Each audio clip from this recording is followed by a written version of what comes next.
자, 오늘 시장을 정말 발칵 뒤집어 놓은 소식이 있었죠? 바로 2026년 2월 미국 고용 보고서인데요. 이걸 트레이더의 눈으로 한번 제대로 뜯어보려고 합니다. 도대체 이 숫자들이 왜 이렇게 중요한 건지, 우리한테 뭘 말해주고 있는 건지 지금부터 같이 한번 파고 들어보죠. 네, 바로 이 숫자 마이너스 92,000. 와, 이게 딱 뜨자마자 시장이 그냥 얼어붙었어요. 월스트리트는 말 그대로 충격에 빠졌죠. 아니, 다들 고용시장은 튼튼할 거라고 생각하고 있었는데 이게 무슨 일인가 싶었던 거죠. 자, 그럼 이제 진짜 중요한 질문을 던져봐야겠죠? 이 충격적인 숫자가 과연 미국 경제의 든든한 버팀목이었던 고용시장에 금이 가기 시작했다는 첫 신호일까요? 아니면 그냥 잠깐 스쳐 지나가는 노이즈일까요? 오늘 우리가 파헤쳐볼 핵심이 바로 이겁니다. 이게 진짜 경기 침체의 신호탄이냐, 아니냐 하는 거죠. 좋아요. 그럼 첫 번째 파트부터 시작해 볼까요? 도대체 월가를 이렇게 깜짝 놀라게 한 숫자들이 뭔지 그 핵심 데이터부터 보면서 지금 상황이 어떤지 감을 좀 잡아보자고요. 자, 이게 바로 그 핵심 지표들입니다. 일단 비농업 일자리가 92,000개나 줄었고요. 실업률도 4.3에서 4.4%로 살짝 올랐어요. 근데 진짜 이상한 건 바로 이겁니다. 임금 상승률. 아니, 일자리는 줄었는데 시간당 평균 임금은 오히려 0.4%나 올랐다는 거예요. 이게 바로 이 보고서가 던지는 첫 번째 미스터리죠. 뭔가 앞뒤가 안 맞잖아요, 그죠?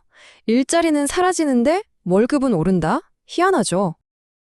이제부터가 진짜입니다. 그냥 헤드라인에 뜬 숫자만 보면 이 보고서의 진짜 의미를 놓치기 쉬워요.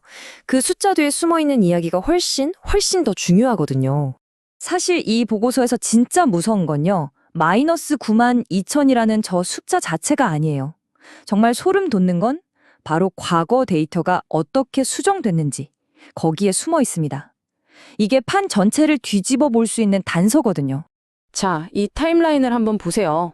작년 12월 데이터가 무려 17,000개나 밑으로 수정되면서 원래 플러스였던 게 마이너스로 확 바뀌어버렸어요. 1월 데이터도 마찬가지로 깎여 나갔고요. 이걸 다 합치면 지난 보고서들에 있던 일자리 69,000개가 그냥 통계에서 징벌해버린 거예요. 이게 뭘 뜻하겠어요? 그쵸. 고용시장이 나빠진 게 2월에 갑자기 짠 하고 나타난 게 아니라는 겁니다. 이미 작년 말부터 서서히 우리가 모르는 사이에 진행되고 있었다는 아주 강력한 증거죠. 네, 바로 이겁니다. 이게 핵심이에요. 전문가들이 이 수정치를 보고, 이거 미국 경제가 이미 작년 말부터 침체 국면에 들어선 거 아니야? 하고 경고하는 이유가 바로 여기에 있는 겁니다. 우리 모두가 아직 파티 중이라고 생각했을 때 어쩌면 파티는 이미 끝나가고 있었을지도 모른다는 그런 무서운 이야기죠. 그래서 지금 우리가 마주한 게 뭐냐면 바로 이 스태그플레이션의 그림자라는 아주 골치 아픈 상황입니다. 딱 보시면 아시겠죠? 왼쪽에서는 고용이 줄면서 경제는 식어가는데 오른쪽에서는 임금이 계속 오르니까 인플레이션 압력은 여전한 거예요. 기업들 입장에서는 죽을 맛이죠. 물건은 덜 팔리는데 직원들 월급은 계속 올려줘야 하니까요. 이걸 이중고라고 하죠. 당연히 기업들 실적에는 완전 빨간불이 켜지는 거고요. 이건 중앙은행, 그러니까 연준한테도 정말 풀기 어려운 고차 방정식 같은 문제입니다. 보통 경제가 안 좋으면 자, 금리 내립시다 해서 돈을 풀잖아요. 근데 지금은 그럴 수가 없어요. 왜냐? 일할 사람이 부족한 상황에서 섣불리 금리를 내렸다간 안 그래도 오르고 있는 임금을 더 자극해서 인플레이션에 기름을 붓는 꼴이 될 수 있거든요. 그러니까 경기 부양을 하자니 물가가 걱정되고 물가를 잡자니 경기가 죽을 것 같은 정말 이러지도 저러지도 못하는 진퇴양난에 빠진 거죠. 자, 그럼 이렇게 복잡하게 꼬인 상황을 실제 시장에서 돈을 굴리는 트레이더들은 어떻게 보고 있을까요? 지금부터는 이 데이터를 가지고 그들이 어떻게 리스크와 기회를 동시에 보고 있는지 그들의 머릿속으로 한번 들어가 보겠습니다. 이 표를 보면 정말 재밌습니다. 똑같은 데이터를 보고도 포지션에 따라 완전히 다른 생각을 하는 거죠. 주식 트레이더들은 경기 침체 온다 하면서 유틸리티 같은 방어주로 숨고 있고요. 선물 트레이더들은 변동성이 커지는 건 무서워하면서도 이러면 연준이 금리 내리겠지 하고 거기에 베팅을 하고 있어요. 옵션 트레이더들은 또 이 변동성 자체가 돈이 되니까 그걸로 수익을 내려 하고요.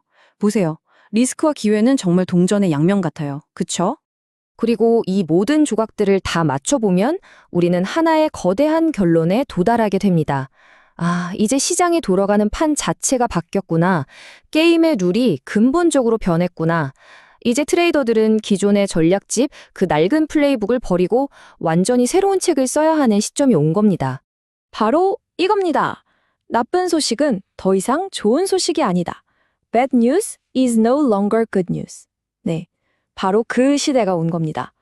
오늘 이 긴 이야기에서 딱 한 문장만 기억해야 한다면 바로 이 문장입니다.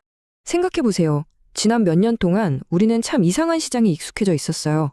경제 지표가 안 좋게 나오면 오히려 좋아. 중앙은행에 돈 풀겠네? 금리 느리겠네? 하면서 주가가 막 올랐잖아요. 근데 이제 그게 안 통한다는 겁니다. 고용이 마이너스로 돌아선 이 마당에 나쁜 소식은 더 이상 곧 파티가 시작됩니다 라는 신호가 아니에요. 그냥 말 그대로 경제가 진짜 위험하다라는 공포 그 자체로 시장이 받아들이기 시작했다는 거죠. 그럼 이런 새로운 판에서는 어떻게 움직여야 할까요? 몇 가지 전략을 생각해 볼 수 있겠죠. 첫째, 지수 선물은 당분간 하방 압력이 클 테니 섣불리 매수하기보단 반등이 나올 때마다 리스크를 줄이는 쪽으로 가야 합니다. 둘째, 외환 시장에선 일단 달러가 약해질 가능성이 높지만 시장이 정말 불안해지면 사람들이 금이나 엔화 같은 안전자산으로 올려둘 수 있다는 것도 꼭 기억해야 하고요. 그리고 마지막으로 제일 중요한 거, 섹터 전략. 이제는 뭉뚱그려서 보면 안 돼요. 차별화가 핵심입니다. 예를 들어 헬스케어는 파업 같은 일시적 요인이었으니 회복을 기대해 볼 수 있지만 IT 쪽에서 나오는 구조적인 일자리 감소는 이건 정말 심각한 경고 등으로 봐야 합니다. 결론적으로 나쁜 소식은 호재다라고 외치던 과거의 성공 방정식, 그 낡아빠진 플레이북은 이제 정말 찢어버려야 할 때가 왔습니다. 시장은 다시 기본으로 돌아가 경제의 펀더멘탈을 두려워하기 시작했어요. 자, 마지막으로 여러분께 질문 하나 던지겠습니다. 이 새로운 현실, 나쁜 소식을 진짜 나쁜 소식으로 받아들이는 이 시장에 여러분은 맞설 준비가 되어 있으신가요? 좋아요, 구독 부탁드립니다. 감사합니다.